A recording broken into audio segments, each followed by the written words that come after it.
미국 정부의 최신 발표가 한국 사회에 큰 파문을 일으키고 있습니다. AI와 빅데이터를 활용해 반미 활동 참여자를 추적하고 비자를 거부한다는 충격적인 정책이 공식화되었기 때문인데요. 여기 한국의 한 조선소에서 말도 안 되는 상황이 벌어지고 있습니다. 20년간 노동운동을 해온 한 베테랑 노조원이 자신의 소셜미디어를 전부 삭제하는 모습이 포착됐는데요. 그는 내 의견 때문에 동료들의 일자리가 위험해질까 두렵다며 한숨을 내쉬고 있습니다. 더 이상 자유롭게 의견을 표현할 수 없게 된 한국인들, 대체 어떤 일이 벌어지고 있는 걸까요? 그리고 이 정책의 이면에는 어떤 의도가 숨어 있는 것일까요? 저는 토딕스 박사예요. 오늘 아침 저는 평소처럼 커피를 마시면서 뉴스를 확인하고 있었어요. 그런데 워싱턴에서 온 소식이 저를 깜짝 놀라게 했었죠. 제가 20년 동안 미국과 동아시아 사이의 외교 관계를 연구해 왔는데 이번 발표는 정말 충격적이었어요. 반미 활동에 참여한 사람들은 AI와 빅데이터를 통해 찾아낼 것이며 그들에게는 미국 비자가 발급되지 않을 것입니다. 공식 성명서에 이렇게 적혀 있었어요. 제 전화기는 마르코 루비오 국무장관이 이 지시를 확인한 이후로 계속 울리고 있었습니다.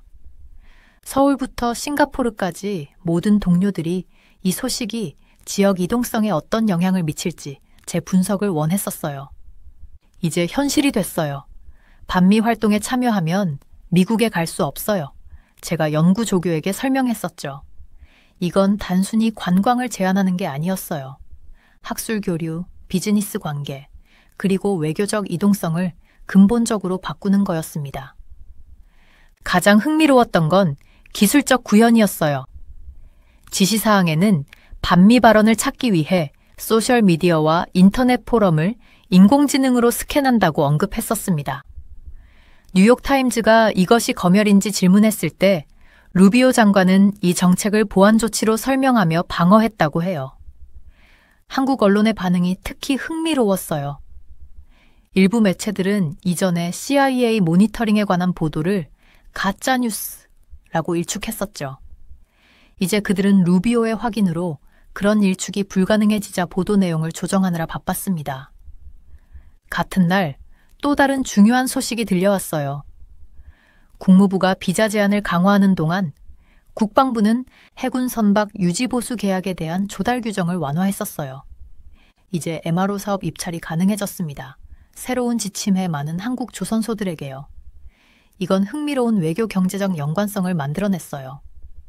아침 동아시아 안보 이니셔티브와의 화상회의에서 제가 설명했었죠. 미 국방부는 전투함에 대해서는 MSRA 인증 요건을 유지하지만 지원함에 대해서는 이를 면제했습니다. 이는 현재 인증을 보유한 3곳 외에도 많은 한국 조선소들에게 기회를 열어줍니다. 정책 변화는 USS 지정 전투함, 구축함, 항공모함과 USNS 지정 지원함, 보급함, 병원선 사이를 구분했어요. 전자는 MSRA 인증 기업만 작업할 수 있지만 이제 후자는 자격을 갖춘 모든 조선소가 입찰할 수 있게 되었습니다. 이 발전이 특히 중요한 이유는 타이밍이에요. 미국이 비자 접근을 제한할 수 있는 반미 감정을 추적하는 기술을 구현하는 동시에 미국과의 긍정적인 관계 유지가 필요한 경제적 기회를 창출하고 있었어요. 이런 전략적 동시성은 의도적인 것 같았죠. 한국 조선소 여러 곳의 제 연락처들이 경제적 중요성을 확인해 주었어요. 한 시설은 단 한 척의 선박 수리 계약으로 6개월 만에 2천만 달러를 벌었다고 합니다. 선박 건조와 달리 수리 작업은 주로 노동 집약적이어서 계약 가치의 대부분이 직접 노동자 보상으로 흘러갑니다. 미 국무장관이 공식적으로 확인했습니다. 이런 경제적 기회가 확대되는 같은 날에 반미 심사 정책을요. 이는 노동조합의 행동에 영향을 미치는 직접적인 인센티브 구조를 만들어요. 오후 강의에서 제 학생들에게 말했었죠. 한국 조선소 노조는 이제 전략적 딜레마에 직면했습니다. 그들의 전통적인 반미 정치적 입장, 합동 군사훈련 반대나 미군 철수 요구가 초과 근무 수당과 주말 작업 인센티브를 통해 조합원들에게 혜택을 줄 계약에 대한 접근을 직접적으로 약화시킬 수 있습니다. 이는 노조 지도부를 어려운 위치에 놓았어요. 반미적 프레임워크 내에서 노동자 권리를 옹호하는 것이 이제는 그들이 대표하는 바로 그 노동자들에게 잠재적인 경제적 결과를 초래할 수 있게 되었습니다. 저는 몇 년 동안 외교적 심사의 기술적 진화를 추적해 왔지만 오늘의 발표는 일정을 극적으로 가속화시켰어요. 이 지시는 반미 활동에 참여한 사람들이 AI와 빅데이터를 통해 발견될 것이라고 구체적으로 명시했습니다. 이는 감시 능력의 중요한 발전을 의미해요. 이전 심사는 주로 테러리스트 감시 목록과 범죄 데이터베이스에 대한 비자 신청서의 수동 확인에 의존했었죠. 이제 범위가 디지털 플랫폼 전반에 걸친 정치적 발언의 알고리즘 분석으로 확장됩니다. 지난달 상원 외교위원회에서 제가 설명했듯이 이 능력은 온라인 표현과 물리적 이동성 사이의 관계를 근본적으로 바꿔요. 이제 현실이 됐어요. 반미 활동에 참여하면 미국에 갈 수 없어요. 그 감정이 어디서 어떻게 표현되었는지에 관계없이요. 댓글 섹션, 소셜미디어 게시물, 포럼 토론에 남겨진 디지털 흔적이 비자 결정을 위한 관련 데이터 포인트가 됩니다. 저의 연구팀은 자연어 처리 알고리즘이 맥락적 뉘앙스, 언어적 변형, 정치적 표현의 문화적 차이를 어떻게 해석할지 특히 관심이 있어요. 특정 미국 정책에 대한 비판이 더 넓은 반미 감정과 구별될까요? 지시는 이러한 구별에 대해 거의 명확성을 제공하지 않습니다.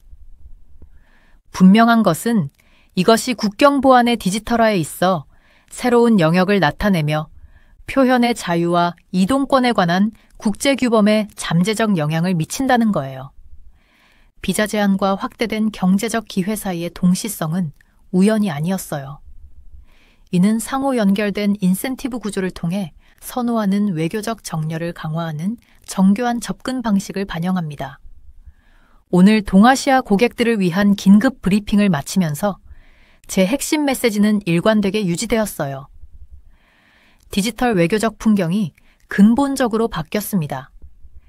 이 새로운 현실에 가장 효과적으로 적응하는 사람들이 점점 더 제한적인 국제 환경에서 이동성 이점을 유지할 것입니다. 대부분의 분석가들이 비자 영향에만 집중하는 동안 저는 워싱턴의 동시다발적 정책 변화에서 나타나는 경제적 상호 연결에 더 관심이 갔었어요. 국무부가 비자 제한을 강화하는 바로 그 순간 국방부는 해군 함정 유지보수 계약에 대한 조달 규정을 완화했었습니다. MRO 사업 입찰이 가능해졌어요 라고 새로운 지침에 따라 더 많은 한국 조선소들에게 기회가 열렸죠. 이건 정말 흥미로운 외교 경제적 연결고리를 만들었는데 아직 많은 사람들이 이걸 알아차리지 못했었어요. 동아시아 안보 이니셔티브와의 아침 전화 회의에서 저는 이렇게 설명했었죠. 미국 국방부는 전투함에 대해서는 MSRA 인증 요건을 유지하지만 지원함에 대해서는 이를 면제했습니다. 이로 인해 현재 인증을 보유한 세 곳 외에도 수많은 한국 조선소들에게 기회가 열렸어요. 이 정책 변화는 USS로 지정된 전투함 구축함, 항공모함과 USNS로 지정된 지원함, 보급함, 병원함 사이를 구분했었어요. MSRA 인증 업체만이 전제 작업할 수 있지만 이제 자격을 갖춘 모든 조선소가 후제 입찰할 수 있게 되었습니다. 이 변화가 특히 중요한 이유는 그 타이밍이었어요. 미국이 비자 접근을 제한할 수 있는 반미 감정을 추적하는 기술을 도입하는 바로 그 순간 미국과의 긍정적 관계 유지가 필요한 경제적 기회를 창출했었죠. 이 전략적 동시성은 의도적인 것처럼 보였습니다. 저는 오늘 점심을 먹으면서 동료와 대화를 나눴어요. 이게 단순히 우연일까요? 동료가 물었어요. 아니요, 이건 매우 계산된 움직임이에요. 저는 대답했었죠. 어떤 의미에서요? 그가 물었어요. 경제적 기회와 정치적 제약이 동시에 나타날 때 그건 행동 변화를 유도하기 위한 의도적인 전략인 경우가 많아요. 제 연구실에 돌아왔을 때 저는 이 정책 변화의 경제적 영향을 자세히 분석하기 시작했었어요. 기존에는 MSRA 인증을 보유한 업체만이 이러한 계약에 독점적으로 접근할 수 있었습니다. 이제 AD현대의 미포시설, 3호 조선소, 그리고 여러 중소규모 조선소들이 이 수익성 높은 유지보수 계약을 위해 경쟁할 수 있게 되었어요. 한국의 여러 조선소에 있는 제 연락처들은 재정적 중요성을 확인해 주었어요. 한 시설은 단 하나의 선박 수리 계약으로 6개월 만에 2천만 달러를 벌었었죠. 조선과 달리 대규모 재료 투자가 필요한 조선업과 달리 수리 작업은 주로 노동 집약적이라 대부분의 계약 가치가 직접 근로자 보상으로 흘러들어갔습니다. 미국 국무장관이 공식적으로 확인했어요. 라는 반미 심사 정책이 이러한 경제적 기회가 확장되는 바로 그날 발표되었어요. 이는 노동조합 행동에 영향을 미치는 직접적인 인센티브 구조를 만들었죠. 오후 강연에서 저는 학생들에게 이렇게 말했어요. 한국 조선소 노조들은 이제 전략적 딜레마에 직면했습니다. 공동 군사훈련 반대나 주한미군 철수 요구와 같은 전통적인 반미, 정치적 입장이 초과 근무 수당과 주말 근무 인센티브를 통해 조합원들에게 혜택을 줄 계약에 대한 접근을 직접적으로 저해할 수 있어요. 이는 노조 지도부를 어려운 위치에 놓았어요. 반미적 프레임워크 내에서 노동자 권익을 옹호하는 것이 이제 그들이 대표하는 바로 그 노동자들에게 경제적 결과를 초래할 가능성이 있게 되었습니다. 저는 책상에 앉아 메모를 하며 생각했어요. 이 정책 변화가 가져올 파급 효과는 단순한 경제적 기회 이상의 것이었어요. 그것은 국제관계, 노동권, 그리고 국가안보가 교차하는 복잡한 지점을 만들어냈었죠. 이것이 한국 노동운동의 미래를 어떻게 바꿀까요? 저는 스스로에게 물었어요. 다음 날 아침, 저는 이 변화가 현장에서 어떻게 체감되고 있는지 알아보기 위해 울산의 한 조선소를 방문했었습니다. 작업장을 둘러보며 노동자들과 대화를 나눴어요. 미국 함정 수리 계약이 우리에게 어떤 의미인지 아세요? 한 용접공이 물었어요. 안정적인 일자리와 더 나은 급여를 의미하지 않을까요? 저는 대답했어요. 맞아요. 하지만 그건 또한 우리가 어떤 시위에 참여할 수 있고 어떤 글을 소셜미디어에 올릴 수 있는지에 대해 더 조심해야 한다는 뜻이기도 해요. 저는 그의 말을 깊이 생각했어요. 경제적 기회와 표현의 자유 사이의 긴장은 복잡한 균형이었습니다. 한쪽에는 더 나은 생계를 위한 기회가 있었고 다른 쪽에는 정치적 견해를 자유롭게 표현할 수 있는 능력이 있었어요. 연구실로 돌아와서 보고서를 작성하면서 저는 이 정책 변화의 진정한 천재성을 깨달았어요. 그것은 단순한 당근과 채찍이 아니었습니다. 그것은 개인과 단체가 자신의 정치적 표현과 경제적 이익 사이에서 선택하도록 만드는 정교한 구조였어요. 그리고 그 선택의 결과는 국제관계의 미래에 깊은 영향을 미칠 것이었습니다. 저는 항상 국가안보정책과 노동경제학의 교차점에 관심이 많았어요. 오늘의 상황은 정말 교과서에 실릴 만한 사례였습니다. 예전에는 MSRA 인증을 받은 회사들만 이런 계약에 독점적으로 접근할 수 있었어요. 하지만 이제는 HD현대의 미포조선소, 3호 조선소, 그리고 여러 중소규모 조선소들도 이런 수익성 높은 정비 계약에 참여할 수 있게 되었습니다. 한국 조선소에 있는 제 지인들이 이 계약의 경제적 중요성을 확인해 주었어요.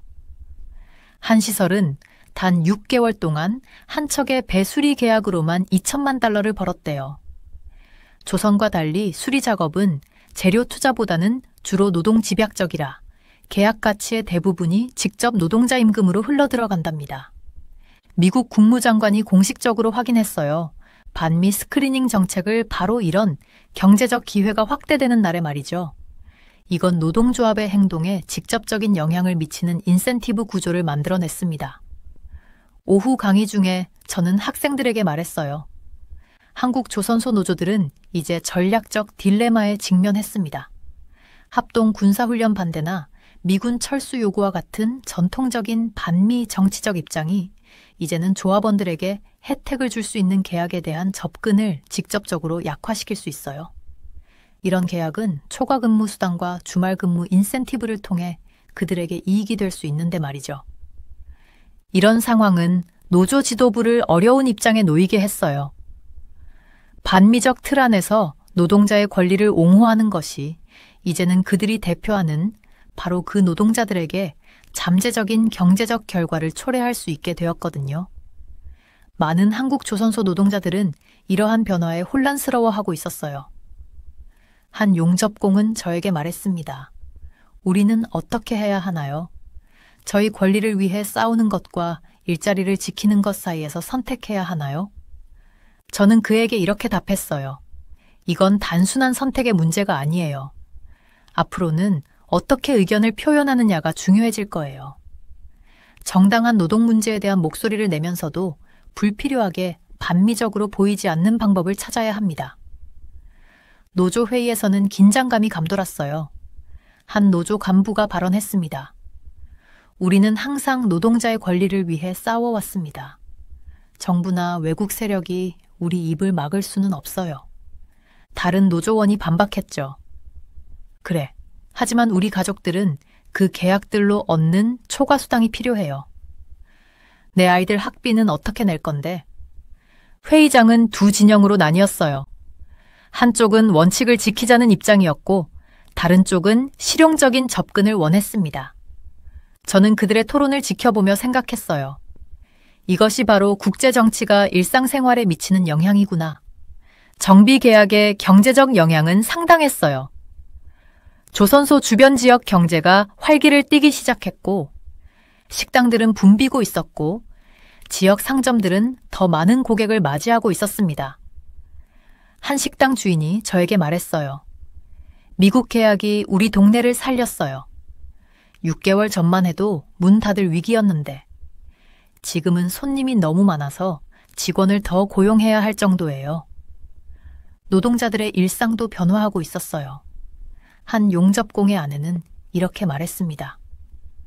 남편이 요즘 초과 근무를 많이 해서 집에 잘 없지만 덕분에 우리는 드디어 아이들 학원비를 낼 수 있게 되었어요. 큰아이는 이제 영어 학원에 다니고 작은 아이는 피아노를 배우기 시작했죠. 이런 경제적 혜택이 있는 반면 일부 노동자들은 심리적 압박을 느끼고 있었어요. 한 오랜 활동가는 저에게 고백했죠. 20년 동안 노동운동에 몸담았는데 이제 내 소셜미디어 계정을 다 지우고 있어요. 미국에 갈 생각은 없지만 내 의견 때문에 동료들의 일자리가 위험해질까봐 걱정돼요. 이런 상황을 지켜보면서 저는 국제정책과 일상생활의 연결고리가 얼마나 복잡한지 다시 한번 깨달았어요. 워싱턴에서 내려진 결정이 한국 조선소 마을의 가정 식탁에까지 영향을 미치고 있었습니다. 저는 제 노트북에 이렇게 적었어요. 정책은 추상적인 것이 아니라 실제 사람들의 삶을 변화시키는 힘이다. 이 사례는 앞으로 수년간 제 강의 자료로 사용될 것입니다. 전 세계가 더욱 연결되고 있는 이 시대에 노동과 국제관계의 교차점은 그 어느 때보다 중요해졌어요. 저는 오랫동안 외교적 심사의 기술적 진화를 추적해 왔었어요. 하지만 오늘의 발표는 그 일정을 극적으로 앞당겼습니다. 지시문에는 반미 활동에 가담한 사람들은 아이와 빅데이터를 통해 발견될 것이라고 명시되어 있었어요. 이는 감시 능력의 중대한 발전을 의미했죠. 이전의 심사는 주로 테러리스트 감시 목록과 범죄 데이터베이스에 대한 비자 신청서의 수동 확인에 의존했었습니다. 이제는 범위가 디지털 플랫폼 전반에 걸친 정치적 발언의 알고리즘 분석으로 확장됐어요. 지난달 상원 외교위원회에 설명했듯이 이 능력은 온라인 표현과 물리적 이동성 사이의 관계를 근본적으로 변화시켰습니다. 이제 현실이 됐어요. 반미 활동에 가담하면 미국에 갈 수 없습니다. 그 감정이 어디서 어떻게 표현됐는지와 상관없이요. 댓글 섹션, 소셜미디어 게시물, 포럼 토론에 남겨진 디지털 흔적이 비자 결정을 위한 관련 데이터 포인트가 됐었죠. 제 연구팀은 특히 자연어 처리 알고리즘이 정치적 표현의 맥락적 뉘앙스, 언어적 변형, 문화적 차이를 어떻게 해석할지에 관심을 갖고 있었어요. 특정 미국 정책에 대한 비판이 더 넓은 반미 감정과 구별될까요? 지시문은 이러한 구별에 대해 거의 명확성을 제공하지 않았습니다. 분명한 것은 이것이 표현의 자유와 이동성 권리에 관한 국제규범에 잠재적인 영향을 미치는 국경 보안의 디지털화의 새로운 영역을 나타낸다는 것이었어요. 사실 우리가 생각했던 것보다 더 정교해요. 제 동료가 말했을 때 저는 고개를 끄덕였습니다. 맞아요. 이전에는 단순히 검색어나 키워드를 찾는 정도였지만 지금은 감정 분석까지 하고 있죠. 제가 대답했어요. 감정 분석은 특히 흥미로웠습니다. 이 기술은 단순히 미국과 나쁜이라는 단어가 같은 문장에 있는지 확인하는 것이 아니라 전체 맥락에서 표현된 감정을 평가했었어요. 알고리즘은 비판적 분석과 적대적 감정을 구별할 수 있었습니다. 그럼 학술 논문에서 미국 외교 정책을 비판하는 것은 괜찮을까요? 제 연구 조교가 물었었어요. 명확하지 않아요. 제가 인정했죠. 그게 바로 문제예요. 이러한 시스템이 맥락을 얼마나 잘 이해할 수 있는지, 또는 단순히 반미 감정의 가능성이 있는 모든 것에 플래그를 지정할지는 아직 알 수 없어요. 특히 우려되는 것은 번역의 문제였습니다. 한국어로 표현된 정치적 견해가 영어로 번역될 때 뉘앙스가 손실될 수 있었죠. 자동 번역 시스템이 발전했지만 문화적, 정치적 맥락의 미묘함을 완전히 포착하지 못할 수 있었습니다. 말씀하신 것처럼 이게 이제 현실이에요. 한 학생이 말했어요. SNS에 몇 년 전에 올린 게시물이 이제 비자 심사에 영향을 줄 수 있다는 거죠. 네, 맞아요.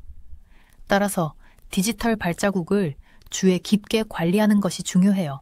제가 대답했습니다. 기술의 확장은 단순히 소셜미디어를 넘어섰습니다. 뉴스 댓글 섹션, 학술기관의 공개 성명, 심지어 서명된 청원까지도 스캔 대상이 됐었어요. 디지털 공간에서의 정치적 표현과 비자 자격 사이의 연결이 그 어느 때보다 직접적이었습니다. 저는 이 시스템이 어떻게 활용될지에 대한 역사적 선례를 검토했어요. 냉전 시대에 미국은 공산주의 연계가 의심되는 여행자에게 비자를 거부했었죠. 그러나 그 시대의 심사는 주로 조직가입이나 공식 정치적 연계에 초점을 맞추었습니다. 오늘날의 기술은 훨씬 더 미묘한 형태의 정치적 표현을 포착할 수 있었어요. 이런 기술은 결국 확산될 거예요. 제가 연구팀에게 경고했습니다. 미국이 이런 종류의 심사를 구현한다면 다른 국가들도 비슷한 시스템을 채택할 가능성이 높아요. 가장 놀라운 측면 중 하나는 이 기술이 실시간으로 작동할 수 있다는 것이었어요. 비자가 이미 발급된 후에도 여행자의 소셜미디어 활동이 계속 모니터링 될 수 있었습니다. 즉, 비자 소지자가 나중에 반미 감정을 표현하면 입국 시 비자가 취소될 수 있었어요. 비자를 받았다고 해서 안전하다는 의미는 아니에요. 제가 클라이언트에게 설명했었죠. 공항에 도착했을 때도 추가 심사가 있을 수 있어요. 저는 이러한 변화가 개인의 행동에 미치는 심리적 영향에 특히 관심이 있었습니다. 자기 검열의 가능성이 높았어요. 미국 여행을 고려하는 사람들은 정치적 표현을 자제할 수도 있었죠. 이것은 사상 경찰의 한 형태입니까? 한 저널리스트가 제 의견을 물었어요. 그렇게 단순하게 볼 수는 없어요. 제가 대답했습니다. 모든 국가는 입국을 통제할 주권적 권리가 있어요. 문제는 이러한 기술이 표현의 자유에 미치는 냉각 효과와 국가 안보 이익 사이의 균형을 어떻게 맞출 것인가 하는 점이죠. 제 연구실에서는 이미 이 시스템이 어떻게 작동하는지 시뮬레이션을 시작했었어요. 우리는 다양한 형태의 정치적 표현을 포함하는 가상의 소셜미디어 프로필을 만들고 어떤 종류의 콘텐츠가 플래그를 지정받을 가능성이 높은지 평가했습니다. 단순한 정책 비판은 괜찮아 보여요. 제 조교가 보고했었죠. 하지만 미국 지도자에 대한 개인적인 공격이나 미군 주둔에 대한 항의 참여는 확실히 플래그가 지정될 거예요. 정부의 발표는 이 시스템을 탐지 도구로만 설명했지만 저는 그것이 억제력으로도 기능할 것이라고 의심했습니다. 발표 자체가 정치적 표현을 자제하도록 하는 신호였어요. 이건 그냥 기술적인 문제가 아니에요. 제가 연구팀에게 강조했습니다. 이건 권력의 투사예요. 디지털 공간에서의 행동이 물리적 세계에서의 기회에 직접적인 결과를 초래한다는 메시지를 보내고 있는 거죠. 저는 이것이 단지 시작일 뿐이라고 확신했어요. 이러한 기술이 발전함에 따라 감시 능력은 더욱 정교해질 것이었습니다. 우리는 잠재적으로 디지털 공간에서의 정치적 표현과 국제적 이동성 사이의 새로운 관계를 목격하고 있었어요. 준비하세요. 제가 동료들에게 말했습니다. 이것은 외교의 디지털화에 있어 새로운 장을 열었어요. 발표에서는 학생 비자에 대한 강화된 심사가 초기 실행 단계라고 특별히 언급했어요.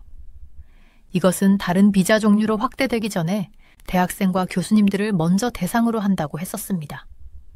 오늘 한국 대학 관계자들과 상담하면서 저는 학술 교류 프로그램에 미치는 여러 영향에 대해 설명했어요. 미국 국무장관이 공식적으로 확인했어요. 이 정책은 학교들이 학생들의 국제 이동을 준비하는 방식을 근본적으로 바꿔놓았었죠. 이 지시는 또한 반미 견해와 함께 반이스라엘 감정에 대한 심사도 명시적으로 포함했어요. 이건 금지된 정치적 표현의 정의가 넓어지고 있다는 걸 보여주는 것 같았습니다. 여러 한국 유명 인사들이 이 새로운 조치의 영향을 받을 수 있다고 언급됐어요. 2008년 광구병 논란 당시 미국 쇠고기 수입에 항의한 사람들이나 사드 미사일 방어 시스템 배치에 반대한 시위에 참여한 사람들이었습니다. 제 분석에 따르면 이로 인해 여러 겹의 결과가 생겨요. 개인의 이동 제한, 기관 관계의 복잡성, 그리고 영향을 받는 개인들이 미국과의 파트너십에 의존하는 산업에서 일할 때 발생할 수 있는 경제적 영향이었어요. 특히 조선업 분야에서는 정비사업 입찰이 가능해졌어요. 이건 반미 표현이 더 중요한 결과를 가져오는 시점과 맞물렸었죠. 경제적 이해관계가 상당했어요. 대형 컨테이너선을 건조하면 18개월 동안 15천만에서 2억 달러를 벌 수 있지만 수리 계약은 재료비가 훨씬 적게 들면서도 단 6개월 만에 2천만 달러를 가져올 수 있었습니다. 사실 이 정책의 영향은 예상보다 더 광범위했어요. 저는 다른 나라들도 비슷한 정책을 도입할지 궁금했었습니다. 만약 그렇게 된다면 온라인에서 정치적 의견을 표현하는 방식이 전 세계적으로 바뀔 수도 있었어요. 정부 관계자와 비공개 회의에서 저는 이 정책이 표현의 자유에 미치는 영향에 대해 물었었어요. 그들은 국가 안보가 최우선이라고 강조했지만 저는 여전히 우려가 있었습니다. 만약 우리가 단순히 정부 정책을 비판했다면 어떻게 될까요? 제가 물었어요. 비판과 반미 활동은 다릅니다. 그들이 대답했었죠. 하지만 그 경계가 명확하지 않았어요. 제 연구팀은 실제 사례를 모으기 시작했습니다. 한 대학생은 몇 년 전에 소셜미디어에 미국 외교 정책에 대한 비판적인 글을 썼다가 최근에 비자가 거부됐었어요. 그 학생은 대학원 프로그램에 참여하려고 했었는데 이제 그의 학문적 경력이 위험에 처했습니다. 또 다른 사례는 한 사업가였어요. 그는 과거에 미국 무역 정책에 반대하는 집회에 참여했었고 이제 중요한 비즈니스 회의에 참석할 수 없게 됐었습니다. 그의 회사는 이로 인해 중요한 계약을 놓칠 위험에 처했어요. 이런 사례들은 개인적인 표현이 경제적, 교육적 기회에 미치는 영향을 보여줬어요. 저는 이게 단순한 비자 정책이 아니라 글로벌 표현의 자유에 관한 문제라고 생각했었습니다. 한국 정부는 이 상황에 어떻게 대응할지 고민하고 있었어요. 한편으로는 미국과의 관계를 유지하는 것이 중요했지만 다른 한편으로는 시민들의 권리도 보호해야 했습니다. 저는 균형 잡힌 접근법을 제안했어요. 우리는 국가 안보의 중요성을 인정하면서도 표현의 자유를 보호해야 해요. 제가 정책 브리핑에서 말했었죠. 조선소 노동자들과의 만남에서 저는 그들의 우려를 들었어요. 많은 사람들이 자신의 정치적 견해가 직업에 영향을 미칠까봐 걱정했었습니다. 저희가 어떻게 하면 좋을까요? 한 노동자가 물었어요. 저는 깊은 숨을 쉬었어요. 쉬운 대답은 없었습니다. 여러분의 권리는 중요해요. 하지만 어떤 표현이 어떤 결과를 가져올 수 있는지 이해하는 것도 중요합니다. 한 젊은 엔지니어는 미래에 대한 걱정을 나눴어요. 저는 미국에서 공부하고 싶었어요. 하지만 제가 예전에 온라인에 쓴 것들 때문에 이제 그럴 수 없을까봐 걱정돼요. 이런 대화들은 정책의 실제 인간적 영향을 보여줬어요. 숫자와 전략 너머에는 실제 사람들의 꿈과 열망이 있었습니다. 우리는 함께 이 새로운 현실을 헤쳐나갈 거예요. 제가 그들에게 약속했었어요. 그리고 저는 그 약속을 지키기 위해 최선을 다하고 있었습니다. 해가 지기 시작할 무렵 제 사무실 창문으로 저녁 노을이 비쳐 들어왔어요. 저는 이 새로운 상황에 대한 공식 지침을 준비하면서 메모장에 주요 생각들을 적었습니다. 이 모든 변화가 한국에 어떤 영향을 미칠까? 저는 제 자신에게 물었어요. 오늘 아침의 뉴스는 정말 충격적이었습니다. 미국 정부는 반미 감정을 가진 사람들을 인공지능으로 찾아내 비자를 거부한다고 했었어요. 그런데 같은 날 한국 조선소들에게는 새로운 기회가 열렸죠. 이런 상황에서 어떻게 해야 할지 많은 사람들이 저에게 조언을 구했습니다. 교수님, 우리 회사는 어떻게 대응해야 할까요? 한 조선소 매니저가 전화로 물었어요. 일단 냉정하게 상황을 살펴봐야 해요. 저는 대답했습니다. 미국과의 관계는 이제 더 복잡해졌어요. 한국 기업들과 단체들은 소셜미디어 정책을 새롭게 만들어야 했습니다. 반미 활동에 참여한 사람들은 인공지능과 빅데이터를 통해 발견될 것이다 라는 말은 단순한 경고가 아니었어요.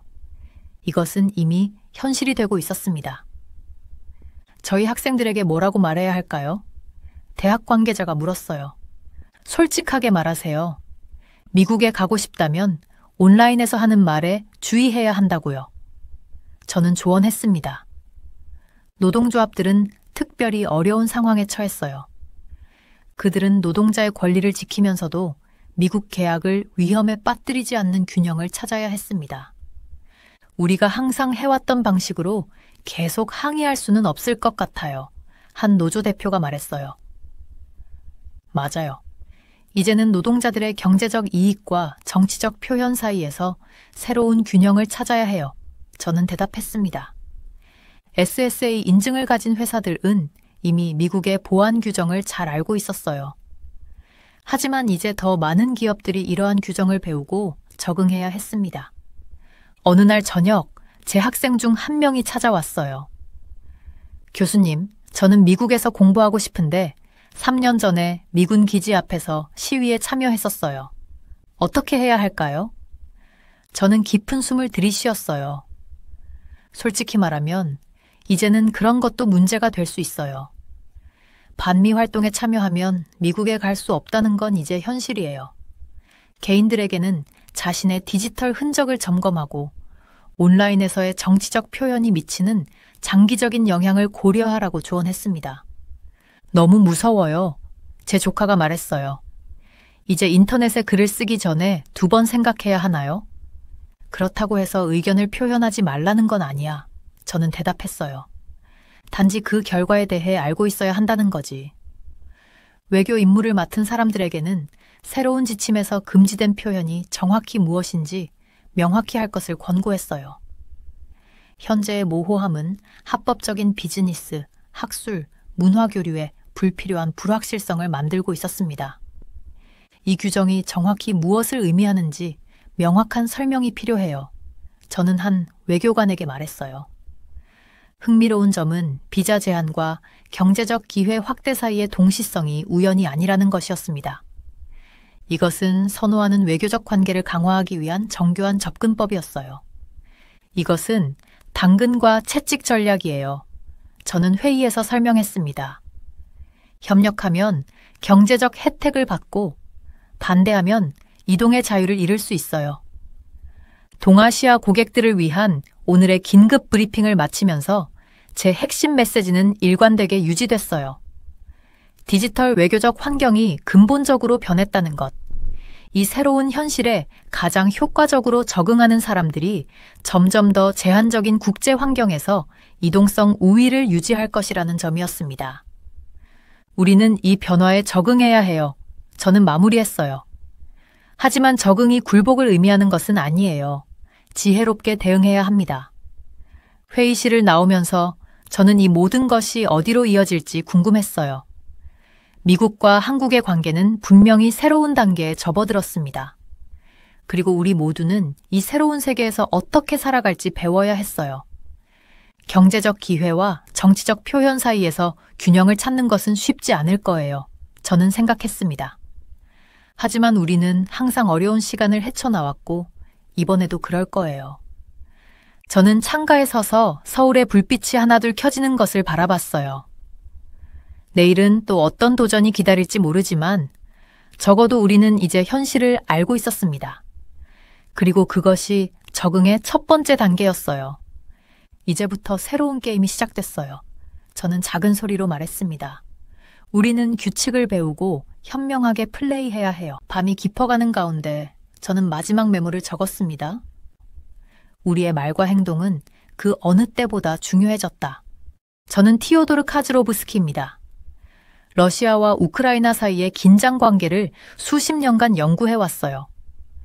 국제 안보 전문가로 일한 지 벌써 20년이 되었는데 이렇게 놀라운 사건은 처음이었습니다. 푸틴이 타는 리모진 중 한 대가 모스크바에서 폭발하는 사고가 발생했었어요. 2025년 3월 29일이었어요. 사무실에서 커피를 마시면서 영국 신문 더 선의 속보를 읽고 있었죠. 이 문장을 본 순간 저는 바로 동료들에게 전화했었습니다. 이건 그냥 사고가 아니었어요. 절대로요. 27만 파운드, 약 5억 2천만 원 상당의 아우루스 세나트 엔진에서 불이 붙기 시작했고 곧바로 차량 내부로 번져 전소됐었어요. 푸틴의 공식 차량인 아우루스 리무진은 모스크바의 루비앙카에 있는 FSB 본부 북쪽 스레텐카 거리에서 거대한 폭발과 함께 완전히 타버렸었죠. 저는 현장 사진을 자세히 봤어요. 그 차는 BR-10 등급의 방탄 기능을 갖추고 있었어요. 총알은 물론이고 폭발물과 수류탄까지도 막을 수 있게 만들어진 차였죠. 어떻게 이렇게 쉽게 부서질 수 있었을까요? 푸틴 대통령이 타는 리무진 차량이 러시아의 수도 모스크바에서 폭발해서 완전 전소되는 사건이 발생했었어요. 가장 이상한 점은 이 사건이 우크라이나 대통령 젤렌스키의 말 바로 다음 날에 일어났다는 거예요. 젤렌스키 우크라이나 대통령이 푸틴은 곧 죽을 것이다 이렇게 경고한 지 하루 만에 벌어졌었죠. 영국 신문 더 타임스에서 3월 28일에 보도했어요. 젤렌스키 대통령은 두고 보라. 이런 2살의 푸틴은 곧 죽을 것이다. 나는 47살로 푸틴보다 나이가 적기 때문에 내게 베팅하는 것이 좋을 것이라고 말했었습니다. 그냥 비유적인 표현이었을까요? 아니면 뭔가 알고 있었던 걸까요? 저는 모스크바에 있는 제 정보원에게 연락했어요. 그는 푸틴이 얼마나 두려워하고 있는지 말해줬어요. 푸틴이 자신의 암살에 대해서 지극히 깊은 우려를 가지고 있었어요. 제 소식통에 따르면 푸틴이 무르만스크를 방문했을 때 행사에 배치된 군인들이 한 명씩 몸수색을 받았다고 해요. 그들은 의뢰용 총을 들고 있었지만 총알은 없었대요. 푸틴은 자신의 경호팀을 전혀 신뢰하지 않고 있었습니다. 한 전직 경호원은 푸틴이 너무 불안해서 경호원들에게 세탁기까지 켜보게 한다고 말했어요. FSO 요원들은 푸틴이 연설할 모스크바 행사장 주변의 쓰레기통까지 다 뒤졌대요. 이 차량 폭발 하루 뒤인 3월 30일에 또 다른 일이 있었어요. 푸틴이 무명 용사묘에 헌화하는 장소 근처 무르만스크의 건물 옥상에서 총소리가 들렸대요. 우크라이나 매체 키포스트는 러시아 넥스타 TV를 인용해 누군가 옥상에서 경찰관들을 향해 총을 쏘았다고 보도했어요. 이들은 푸틴을 노리고 있었던 것 같아요. 저는 지난 몇 년간의 암살 시도들도 조사했어요. 작년 8월 우크라이나가 푸틴 대통령을 암살하려 했지만 러시아와 미국이 막았다는 러시아 정부의 발표가 있었어요. 세르게이 라브코프 러시아 외무차관은 우크라이나가 해군의 날 행사에서 푸틴을 죽이려 했다고 말했어요. 푸틴은 2024년 7월 28일 상트페테르부르크에서 열린 해군의 날 행사에 참석했었고 안드레이 벨로우소프 국방부 장관도 표적이었대요. 작년 6월에는 전직 러시아 의원 60여 명으로 이루어진 러시아 그림자 의회가 푸틴과 그의 핵심 인물들을 암살해달라고 요청하는 운동을 했어요. 이들은 폴란드 바르샤바에 모여 크림반도를 되찾는 계획을 논의했었고 우크라이나를 위해 싸우는 러시아 자유군단과 함께 활동하고 있었대요. 러시아 내부도 지금 매우 불안해요. 푸틴뿐만 아니라 그의 측근들도 계속 죽어나가고 있었죠. 2월 3일에는 친러시아 무장 조직 지도자 사르키산이 모스크바 아파트 폭발로 죽었어요. 작년 12월에는 러시아군에서 화생방 무기를 담당하던 이고르 킬릴로프 사령관과 그의 부관 2명이 모스크바 거리에서 폭발로 사망했었습니다. AFP 통신은 우크라이나 보안국 SBU 소식통이 킬릴로프를 제거한 건 SBU의 특수작전이었다고 말했다고 보도했어요. 같은 달 러시아가 점령한 지역의 포로 수용소 소장 세르게이 앱코프도 차량 폭발로 죽었어요. 앱코프가 우크라이나 포로들을 고문하고 학대했다는 사실이 알려져서 그의 죽음도 우크라이나가 계획한 것이라는 주장이 있었죠. 저는 이 모든 사건들을 지켜보면서 한 가지 생각이 들었어요. 세상은 이렇게 죄 지은 자는 발벗고 잠을 편히 잘 수 없는 곳이다. 이 말이 푸틴의 상황을 정확히 보여주는 것 같아요. 푸틴의 암살에 대한 두려움은 그가 저지른 일들 때문에 생긴 거예요. 앞으로도 그의 주변에는 계속 암살의 그림자가 따라다닐 거예요. 이 모든 일들은 우크라이나 전쟁이 새로운 단계로 접어들고 있다는 신호일 수도 있어요. 전쟁이 전통적인 싸움에서 암살과 테러라는 그림자 전쟁으로 바뀌고 있는 거죠. 국제안보 전문가로서 저는 이 상황을 계속 지켜볼 거예요. 이 사건들이 어떻게 끝날지, 전쟁에 어떤 영향을 미칠지 관심을 갖고 지켜봐야 할 것 같아요. 푸틴의 리무진이 폭발한 사건에서 가장 이상한 점은 젤렌스키 우크라이나 대통령의 말과 관련이 있었어요. 저는 모스크바에서 온 비밀 정보를 다시 한번 꺼내보았습니다. 젤렌스키 우크라이나 대통령이 푸틴은 곧 죽을 것이다 이렇게 경고한 지 하루 만에 벌어졌다. 영국 신문 더 타임스가 3월 28일에 보도했던 내용이었어요. 젤렌스키 대통령은 이렇게 말했었죠. 두고 보라. 이런 2살의 푸틴은 곧 죽을 것이다. 나는 47살로 푸틴보다 나이가 적기 때문에 내게 베팅하는 것이 좋을 것. 이 말이 그냥 비유적인 표현이었을까요? 아니면 내부 정보를 알고 있었던 걸까요? 저는 침대에 누워 천장을 바라보며 생각에 잠겼었습니다. 시간이 너무 맞아떨어져서 그냥 우연이라고 보기는 어려웠어요. 젤렌스키의 말과 푸틴의 차가 폭발한 시간이 단 하루 차이였으니까요. 이게 정말 우연일까? 저는 혼잣말을 중얼거렸어요. 다음 날 아침, 저는 키예프에 있는 제 오랜 친구 안드리에게 전화를 걸었습니다. 안드리, 이 사건에 대해 우크라이나 쪽에서는 어떤 이야기가 돌고 있어? 티오도르, 여기서는 많은 사람들이 젤렌스키가 뭔가 알고 있었다고 생각하고 있어.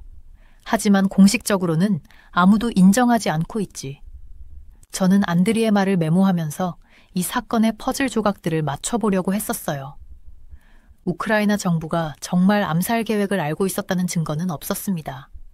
하지만 그 타이밍이 너무 완벽했어요. 그날 저녁 저는 우크라이나 정보원들의 활동에 관한 자료를 찾아보고 있었습니다. 그들이 러시아 내부에 얼마나 깊숙이 침투해 있는지, 그리고 이런 대규모 공격을 계획할 능력이 있는지 알아보고 싶었죠. 푸틴, 젤렌스키, 암살. 저는 이 키워드로 검색을 해보았습니다. 컴퓨터 화면을 통해 수많은 기사들이 쏟아져 나왔어요. 젤렌스키는 과거에도 푸틴에 대한 강한 발언들을 여러 번 했었습니다. 하지만 이번처럼 직접적으로 죽을 것이라고 말한 적은 없었어요. 이건 단순한 언어적 공격이 아니야. 저는 확신했었습니다. 다음 날, 저는 모스크바에 있는 또 다른 정보원에게 연락을 시도했어요. 그는 크렘린 궁 근처에서 일하는 사람이었죠. 블라디미르, 폭발 직전 푸틴의 일정에 변화가 있었나요? 티오도르, 사실 푸틴은 그 차를 타지 않기로 갑자기 결정했었어요. 그날 아침에 말이죠. 아무도 그 이유를 모릅니다. 이 정보는 저에게 충격으로 다가왔습니다. 푸틴이 마치 무언가를 예감한 것처럼 차를 바꾸었다는 것이었어요. 저는 젤렌스키의 예언이 단순한 우연이 아니라는 확신이 더욱 강해졌습니다. 여러 가능성들이 제 머릿속에서 맴돌고 있었어요. 첫째, 우크라이나 정보기관이 실제로 암살 시도를 계획했을 가능성. 둘째, 젤렌스키가 러시아 내부 정보원으로부터 암살 계획이 있다는 정보를 받았을 가능성. 셋째, 이것이 완전히 우연이고 젤렌스키의 발언은 단순한 정치적 수사였을 가능성. 하지만 저는 세 번째 가능성이 가장 낮다고 생각했었어요. 너무 많은 것들이 맞아떨어졌으니까요. 그 주 내내 저는 다양한 정보원들과 연락을 주고받으며 더 많은 정보를 모으려고 노력했습니다. 우크라이나와 러시아 양쪽에서 오는 정보들을 비교하고 분석했었죠. 한 가지 흥미로운 점은 폭발 직후 우크라이나 정부가 보인 반응이었어요. 그들은 공식적으로 관여를 부인했지만 젤렌스키의 측근 중 한 사람이 소셜미디어에 이모티콘 하나만 올렸다가 곧바로 삭제했었습니다. 그것은 폭발하는 자동차 이모티콘이었어요. 너무 노골적인데 저는 그 스크린샷을 보면서 중얼거렸습니다. 우크라이나 정보기관인 SBU, 우크라이나 보안국은 과거에도 러시아 내에서 여러 작전을 수행했었습니다. 특히 크림반도 다리 폭발이나 러시아 내 군사시설 공격 같은 사건들이 있었죠. 그들이 이번 사건에도 관여했을 가능성은 충분히 있었어요. 제 연구실 벽에는 이 사건과 관련된 사진들과 기사들이 붙어 있었습니다. 마치 형사 드라마에 나오는 범죄 수사판 같았죠. 뉴스 기사, 젤렌스키의 발언 사진, 폭발한 리무진 사진, 그리고 이 모든 것을 연결하는 빨간 실들. 이 모든 정보를 종합해보면 저는 젤렌스키의 발언이 단순한 우연이 아니라는 결론에 도달했었습니다. 그는 뭔가를 알고 있었고 그 지식을 바탕으로 푸틴을 심리적으로 압박하려 했던 것 같았어요. 푸틴의 심리 상태를 생각해보면 젤렌스키의 이런 예언은 그에게 엄청난 정신적 스트레스를 주었을 겁니다. 이미 암살에 대한 두려움으로 고통받고 있던 그에게 적국의 지도자가 자신의 죽음을 예언하는 것은 최악의 악몽과도 같았을 테니까요. 저는 이 사건을 더 깊이 파헤치기로 결심했습니다. 젤렌스키의 예언과 푸틴의 리무진 폭발 사이의 연결고리를 찾아내는 것, 그것이 제 다음 목표였어요. 이것은 단순한 폭발 사건이 아니야. 이것은 두 나라 간의 그림자 전쟁의 일부분이야. 저는 메모장에 적으면서 생각했었습니다. 국제안보 전문가로서 저는 이런 사건들이 전쟁의 양상을 어떻게 바꿀 수 있는지 잘 알고 있었어요. 전통적인 전장에서의 싸움을 넘어 이제 두 나라는 암살과 사보타주라는 그림자 전쟁으로 확대하고 있었습니다. 제 딸 소피아가 연구실 문을 두드렸어요. 아빠, 또 늦게까지 일하시는 거예요? 응, 소피아. 이 사건은 정말 중요해. 거기에 젤렌스키의 발언도 있었고. 젤렌스키요? 우크라이나 대통령이요? 그가 뭐라고 했나요? 푸틴이 곧 죽을 거라고 말했어. 그리고 하루 뒤에 푸틴의 차가 폭발했지. 소피아의 눈이 커졌습니다. 우와, 그건 마치 예언 같네요. 그래, 바로 그거야. 젤렌스키의 예언. 그리고 저는 그 예언이 어떻게 현실이 되었는지 알아내려고 해. 푸틴의 심리 상태를 분석해보니 그가 암살에 대한 극도의 두려움에 시달리고 있었어요. 저는 여러 정보원을 통해 그의 행동 패턴을 조사했었습니다. 푸틴이 자신의 암살에 대해서 지극히 깊은 우려를 가지고 있다. 이 문장이 제 머릿속에 계속 맴돌았죠. 크렘린 내부 소식통이 저에게 알려준 내용은 정말 충격적이었어요. 무르만스크 방문 때 일어난 일을 들었을 때 저는 믿기 힘들었습니다. 선생님, 의전 행사에 배정된 군인들이 연방 경호국 요원들에게 한 명씩 몸수색을 받았어요. 소식통의 목소리가 떨렸어요. 군인들은 의뢰용 소총을 들고 있었지만 탄약은 없었다고 했죠. 이건 정말 이례적인 일이었습니다. 푸틴은 자신의 경호팀을 전혀 신뢰하지 않고 있어요. 전직 경호원과의 인터뷰에서 더 충격적인 이야기를 들었어요. 푸틴은 경호팀에게 세탁기까지 직접 작동해 보도록 테스트한다고 했습니다. 이런 모습이 암살에 대한 그의 두려움을 잘 보여주고 있었어요. 카즈로브스키 씨, 푸틴은 이제 방에 들어가기 전에 모든 것을 의심해요. FSO 요원들은 푸틴이 연설할 모스크바 행사장 주변을 철저히 수색했었습니다. 출입구뿐만 아니라 쓰레기통까지 모두 뒤졌죠. 폭발물이나 위험한 물건이 없는지 확인하고 있었어요. 저는 노트북을 열고 그동안 수집한 정보를 정리했었어요. 푸틴은 최근 공식 행사에 참석할 때 방탄복을 착용하기 시작했습니다. 우크라이나 암살 요원이나 이슬람 테러리스트들의 표적이 될 수 있다는 불안감 때문이었죠. 어제 푸틴이 행사장에 들어올 때 평소보다 걸음이 느리더라고요. 방탄복 때문인 것 같아요. 현장에 있었던 한 기자가 저에게 귓속말로 전해줬어요. 저는 그 말을 듣고 더 많은 정보를 찾아보기로 했었습니다. 유럽과 아시아 지역에서 일어난 정치인 테러 사건들은 푸틴의 공포를 더욱 키웠어요. 그는 매일 밤 다른 장소에서 잠을 자고 음식도 특별한 검사를 거친 후에 먹는다고 합니다. 푸틴은 모든 음식을 먹기 전에 먼저 맛보는 사람을 두고 있어요. 마치 중세시대 왕처럼요. 이 말을 들었을 때 저는 웃음을 참을 수 없었어요. 하지만 동시에 이런 극단적인 행동이 그의 정신 상태를 잘 보여주고 있다고 생각했습니다. 지난주 모스크바에서 열린 회의에서는 더 이상한 일이 있었대요. 푸틴은 참석자들과 6m 이상 떨어진 큰 테이블 끝에 앉았었습니다. 코로나19 예방 조치라고 했지만 실제로는 암살 시도를 두려워했기 때문이라는 분석이 많았어요. 그 테이블 보셨어요? 정말 우스꽝스러웠어요. 하지만 푸틴의 눈빛은 전혀 웃기지 않았죠. 회의에 참석했던 한 외교관이 저에게 말했었어요. 푸틴의 눈에서는 공포와 불신이 읽혔다고 합니다. 저는 푸틴의 경호팀 규모도 조사했었습니다. 놀랍게도 그의 경호팀은 지난 1년 동안 3배나 증가했어요. 현재 약 3,000명의 FSO 요원이 24시간 그를 보호하고 있다고 합니다. 푸틴이 가는 곳마다 최소 300명의 경호원이 함께해요. 화장실에 갈 때도 예외는 없죠. 이 정보를 들었을 때 저는 정말 놀랐어요. 300명이라니 작은 군대 규모였습니다. 푸틴은 또한 자신의 건강 상태에 대한 정보가 유출되는 것도 극도로 경계하고 있었어요.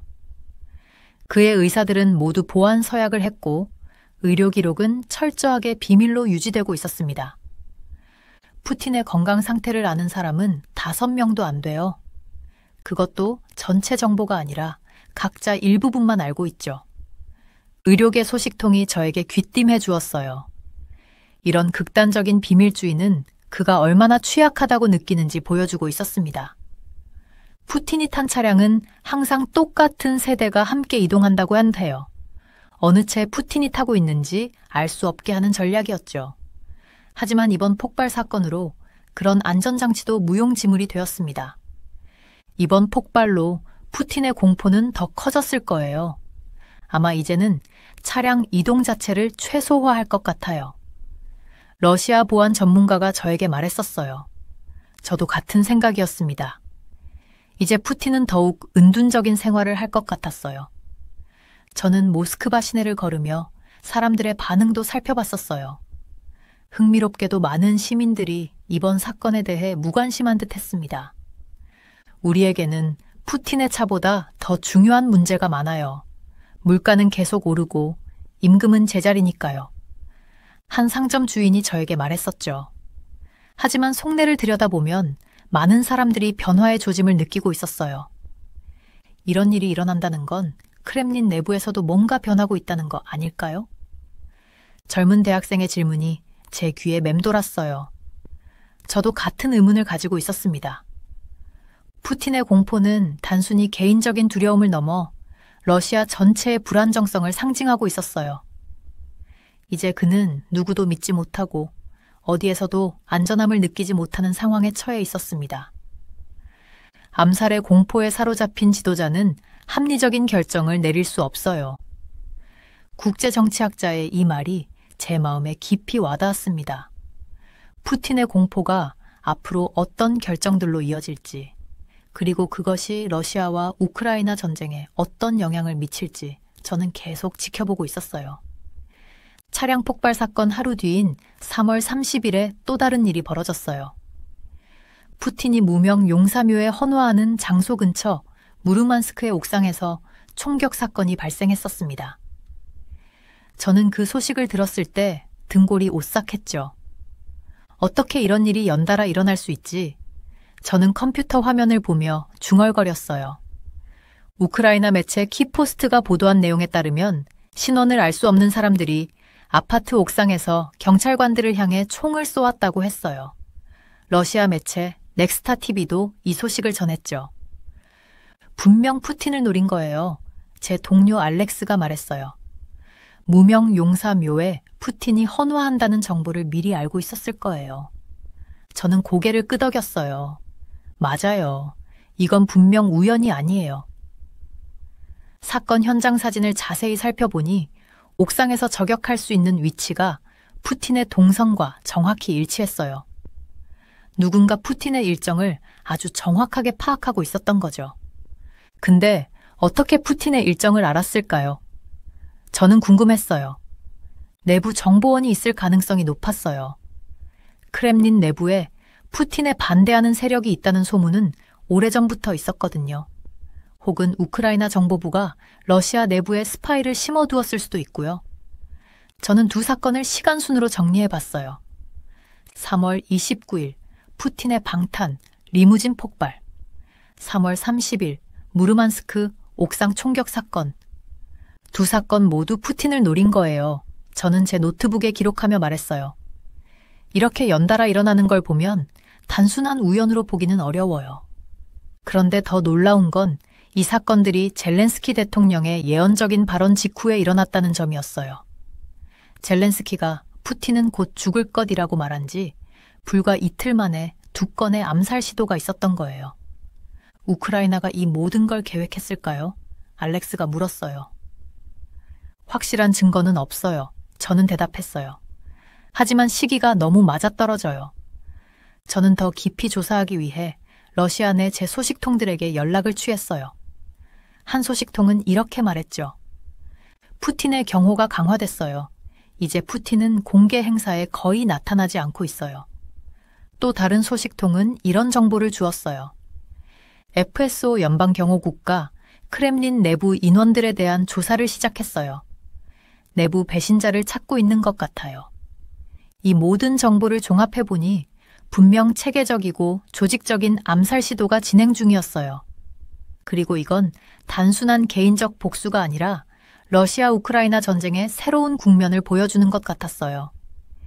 이제 전쟁이 그림자 속으로 들어갔네요. 저는 깊은 생각에 잠겼어요. 전선에서의 싸움뿐만 아니라 암살이라는 방식으로 전쟁이 확대되고 있어요. 이러한 암살 시도는 러시아 내부에 어떤 영향을 미칠까요? 푸틴의 권력은 더욱 강화될까요? 아니면 약화될까요? 저는 다양한 시나리오를 생각해봤어요. 한 가지 가능성은 푸틴이 이 사건들을 내부 반대파를 제거하는 구실로 삼을 수 있다는 것이었어요. 실제로 과거에도 푸틴은 위기 상황을 자신의 권력을 강화하는 기회로 활용했었죠. 또 다른 가능성은 이 사건들이 푸틴의 취약성을 드러내 러시아 엘리트층 내에서 그의 권위가 약화될 수 있다는 거였어요. 푸틴이 자신을 보호할 수 없다면 그의 정권을 지지하는 이유가 무엇일까요? 푸틴은 이제 어디에서도 안전함을 느끼지 못할 거예요. 알렉스가 말했어요. 저는 동의했어요. 맞아요. 이제 푸틴은 자신의 그림자까지 의심하게 될 거예요. 무르만스크 총격 사건 이후 푸틴의 공개 일정이 대폭 줄어들었어요. 그는 화상회의로 국정을 운영하기 시작했고 필수적인 공개 행사에만 매우 짧게 모습을 드러냈죠. 크렘린 측은 공식적으로 두 사건 모두 우크라이나의 소행이라고 비난했지만 실제 증거를 제시하지는 못했어요. 오히려 이 사건들이 러시아 내부의 불만을 반영한 것일 수도 있다는 의견도 있었죠. 저는 이 사건들이 러시아와 우크라이나 전쟁에 어떤 영향을 미칠지 깊이 생각해 봤어요. 만약 푸틴이 암살된다면 전쟁은 어떻게 될까요? 러시아의 다음 지도자는 전쟁을 계속할까요? 아니면 평화 협상을 시도할까요? 이런 질문들에 대한 답은 아직 알 수 없었지만 한 가지 확실한 건 러시아 우크라이나 전쟁이 이제 새로운 단계로 접어들었다는 점이었어요. 이 전쟁은 이제 전통적인 전장을 넘어서고 있어요. 저는 결론을 내렸어요. 이제는 암살과 테러라는 그림자 전쟁으로 확대되고 있는 거죠. 푸틴을 향한 연이은 암살 시도는 단순한 우연이 아니라 체계적이고 조직적인 움직임의 일부였어요. 그리고 이 움직임은 앞으로도 계속될 것 같았어요. 푸틴의 주변에는 이제 항상 암살의 그림자가 드리워져 있을 테니까요. 저는 이 상황을 계속 주시하기로 했어요. 국제안보 전문가로서 이 사건들이 어떤 결말을 맺을지, 전쟁의 향방에 어떤 영향을 미칠지 앞으로도 관심을 갖고 지켜봐야 했으니까요. 푸틴은 이제 진정한 의미에서 죄수가 됐네요. 알렉스가 말했어요. 자신이 만든 크렘린이라는 감옥에 갇힌 죄수 말이에요. 저는 고개를 끄덕였어요. 푸틴의 암살에 대한 두려움은 그가 저지른 행위들의 결과물이었어요. 그리고 이제 그는 그 결과와 함께 살아가야 했죠. 세상은 이렇게 죄 지은 자는 발벗고 잠을 편히 잘 수 없는 곳이에요. 저는 마지막 문장을 기록하며 중얼거렸어요. 지난 몇 년간의 암살 계획들을 조사하기 시작했습니다. 저는 자료들을 하나하나 살펴보면서 몸이 떨렸어요. 이렇게 많은 계획이 있었다니 놀라웠습니다. 지난해 8월 충격적인 소식이 들려왔어요. 우크라이나가 푸틴 대통령에 대한 암살을 계획했었답니다. 하지만 러시아와 미국의 제지로 무산됐다고 러시아 당국이 발표했었죠. 정말 그런 계획이 있었나요? 제 동료가 물었을 때 저는 확신에 찬 목소리로 대답했었어요. 네, 세르게이 라브코프 러시아 외무차관이 직접 밝혔었습니다. 라브코프 차관은 우크라이나가 러시아 해군의 날 기념 행사에서 푸틴 대통령을 암살할 계획을 세웠다고 발표했었어요. 푸틴은 2024년 7월 28일 러시아 상트페테르부르크에서 열린 해군의 날 기념식에 참석해 군함 퍼레이드를 참관했었죠. 그때 기념식에 함께 참석한 안드레이 벨로우소프 러시아 국방부 장관도 우크라이나의 표적이었다고 합니다. 그런데 어떻게 무산됐을까요? 동료가 다시 물었어요. 미국이 개입했었습니다. 저는 자료를 보여주며 설명했어요. 이 첩보를 입수한 벨로우소프 장관은 로이드 오스틴 미국 국방장관에게 전화해 우크라이나가 암살 계획을 포기하도록 요청했었어요. 이를 통해 모스크바와 워싱턴이 확전을 막았다는 거죠. 정말 아슬아슬한 순간이었습니다. 그리고 지난해 6월에는 더 놀라운 일이 있었어요. 60여 명의 전직 러시아 의원들로 구성된 러시아 그림자 의회가 푸틴과 그의 정권에 속하는 주요 인물들에 대한 암살을 지원해 줄 것을 촉구하는 캠페인을 벌였었습니다. 러시아 그림자 의회요? 그게 뭐죠? 젊은 연구원이 물었어요. 러시아를 떠난 반푸틴 인사들이 만든 단체입니다. 저는 천천히 설명했어요. 이들은 폴란드 바르샤바에서 모여 크림반도를 회복하기 위한 계획을 논의했었죠. 우크라이나를 위해 싸우는 러시아 자유군단과 연계해 다양한 활동을 하고 있다고 했어요. 그들의 목표는 분명했습니다. 푸틴을 제거하는 것. 저는 또 다른 자료를 펼쳐 보였어요. 여기 봐요. 이것도 중요한 정보예요. 푸틴에 대한 암살 시도는 우크라이나 전쟁 이후 러시아 내부와 외부에서 지속적으로 이어져 왔었습니다. 특히 러시아 내 반정부 세력들의 움직임이 활발했었죠. 러시아 내부에서도 그런 시도가 있었나요? 동료가 놀란 눈으로 물었어요. 네, 꽤 많았어요. 저는 고개를 끄덕였어요. 저는 수집한 정보들을 정리하며 생각했어요. 2023년에는 총 7번의 암살 시도가 있었고 2024년 최도 이미 3번의 시도가 있었다는 정보가 있었습니다. 대부분 실패로 끝났지만 그 횟수만으로도 푸틴이 얼마나 위험한 상황에 처해 있는지 알 수 있었어요. 그리고 가장 최근에는 니콜라이 파트루셰프가 관련된 음모가 있었다고 해요. 저는 낮은 목소리로 말했었어요. FSB 전 국장이요. 믿기 어려운데요. 동료가 눈을 크게 뜨고 말했어요. 아직 확인되지 않은 정보지만 푸틴의 측근 중에서도 그를 제거하려는 움직임이 있다고 합니다. 저는 조심스럽게 말했어요. 저는 노트북에 기록한 내용을 다시 읽어보았어요. 푸틴은 외부의 적뿐만 아니라 내부의 적까지 경계해야 하는 상황이었습니다. 그의 방탄 차량이 폭발한 것도 내부 세력의 소행일 가능성이 있었죠. 이 모든 정보를 종합해보면 저는 깊은 숨을 들이마셨어요. 푸틴에 대한 암살 시도는 계속될 것 같습니다. 우크라이나, 러시아 반정부 세력, 그리고 어쩌면 러시아 내부 권력층까지. 푸틴을 노리는 세력은 점점 더 많아지고 있었어요. 이번 차량 폭발 사건도 그 흐름 속에 있는 하나의 사건일 뿐이었습니다. 저는 창밖을 바라보며 생각했어요. 과연 이 모든 시도 중에 성공하는 것이 있을까? 그리고 그것이 러시아와 우크라이나, 나아가 세계 정세에 어떤 영향을 미칠까? 이 질문에 대한 답을 찾기 위해 저는 계속해서 자료를 모으고 분석하고 있었습니다.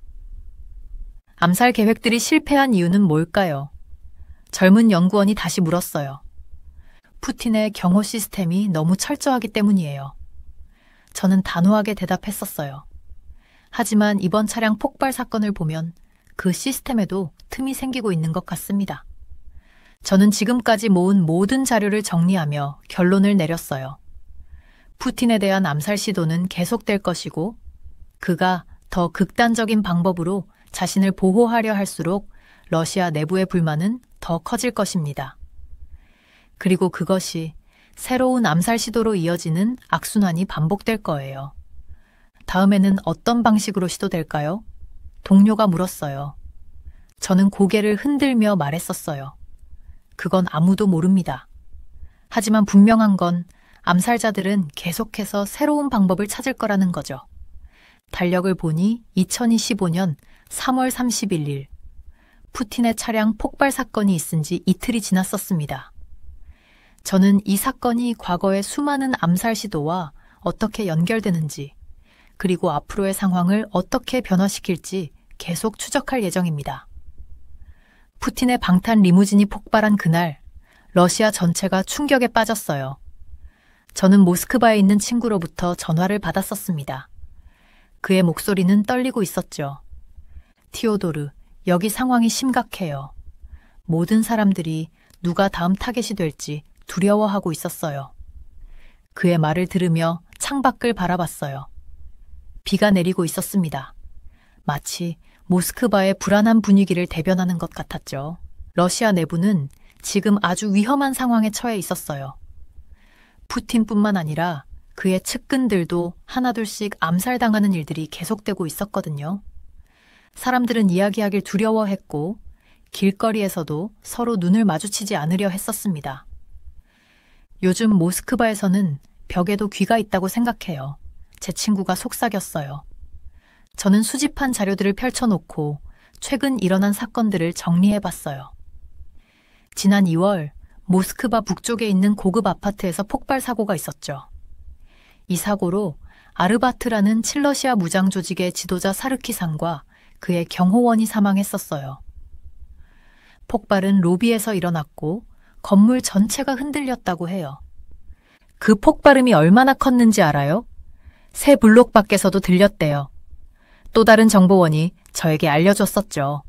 작년 12월에도 비슷한 사건이 있었어요. 러시아군에서 화생방 무기를 담당하던 이고르 킬릴로프 사령관과 부관 2명이 모스크바 대로변에서 차량 폭발로 목숨을 잃었거든요. 저는 그 현장 사진을 봤었는데 차량은 완전히 형체를 알아볼 수 없을 정도로 파괴됐었습니다. 특히 충격적이었던 건 APF 통신의 보도였어요. 우크라이나 보안국 SBU 내부 소식통이 킬릴로프를 제거한 건 SBU의 특수작전이라고 인정했다는 거였죠. 이런 공개적인 발언은 러시아와 우크라이나 간의 갈등이 새로운 차원으로 접어들었다는 신호였어요. 이제 전쟁은 그림자 속으로 들어갔어요. 총알 대신 폭탄이, 전선 대신 모스크바 거리가 전장이 되고 있었어요. 저는 제 노트에 이렇게 적었었죠. 같은 달에는 또 다른 사건도 일어났었어요. 러시아가 점령한 지역의 포로 수용소 소장인 세르게이 앱코프도 차량 폭발로 사망했거든요. 앱코프는 우크라이나 포로들을 고문하고 학대한 것으로 악명 높았었습니다. 그의 죽음 후 우크라이나 측에서는 환호성이 터져 나왔다고 하더해요. 정의는 늦어도 반드시 온다 라는 우크라이나 병사의 말이 SNS에서 퍼져나갔었어요. 제가 받은 보고에 따르면 푸틴의 가장 가까운 측근들도 이제는 철통 경비 속에서 살고 있었습니다. 니콜라이 파트루셰프 전 러시아 보안이사회 서기는 자신의 별장에서 나오지 않는다고 해요. 세르게이 쇼이구 전 국방장관은 경호원 수를 2배로 늘렸다는 소문이 있었고요. 모스크바 시내에서는 검문이 강화됐어요. 저는 한 러시아 시민과 통화를 했었는데 그는 이렇게 말했었습니다. 매일 아침 지하철에서 가방 검사를 받아요. 전에는 없던 일이죠.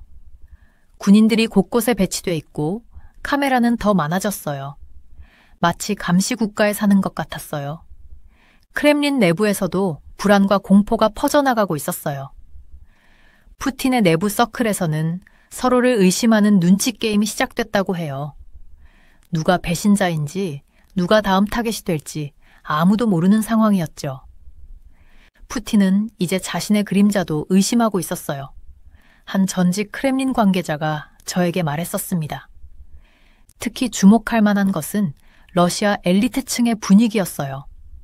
그들은 이제 해외로 가족들을 보내기 시작했고 비상금을 모으고 있었습니다. 상트페테르부르크의 한 부호는 자신의 요트를 터키 해안으로 옮겼다고 해요. 다른 사업가들은 두바이에 부동산을 구입했다는 소식도 들렸고요. 이건 쥐들이 침몰하는 배에서 탈출하는 것과 같았어요. 제 동료 분석가가 말했었죠. 러시아 일반 시민들의 불안도 커지고 있었어요. 식료품 가격은 오르고 달러와 유로 같은 외화를 구하기는 더 어려워졌습니다.